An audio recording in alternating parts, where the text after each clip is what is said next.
халық әлі маркетингтің құрбаны. Мынау синтетический резиновый аяқ киімдердің, крокстардың хит болып кетуі, ол просто халықтың маркетингтің құрбаны болудан. Өздеріңіз ойлаңыздаршы, просто резиновый аяқ киім базарда бір 500 теңге, ары кетсе 2000 теңге тұрады.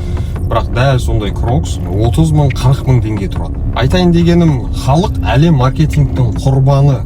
Қазір әлемді маркетинг басқаруда. Сол сияқты мынау тряпичный аяқ киімдер тоже синтетический, су өтпейтін аяқ киім дегендер мысалы ішінде пленка. Ол пленкадан басқа не дүние бар су өткізбейтін, немесе пластмасс, сондай химия суды өткізбейді. Ол су өткізбеген нәрсе сіздің аяғыңыздан ауаны да өткізбейді. Бірақ оны керемет маркетингте жасағаннан кейін мықты сапалы дүние сияқты көрсетіп бастаған. Тряпичный синтетический аяқ киімдерді мықты көрсетіп жатқан Adidas пен Nike. На самом деле қазақ өмір бақи былғардан не только аяқ киім, былғардан киім киген, былғардан тұмақ киген, шапка киген, былай айтқанда барлығын былғардан киген. Былғары не үшін? Біріншіден сапалы, екіншіден адамның денесіне, адамның денсаулығына зиянын бермейтін дүние. Маркетингтің қолы болмай, табиғи дүниемен жасалған нәрсеге қазір халық әлем қайта қызығып келеміз.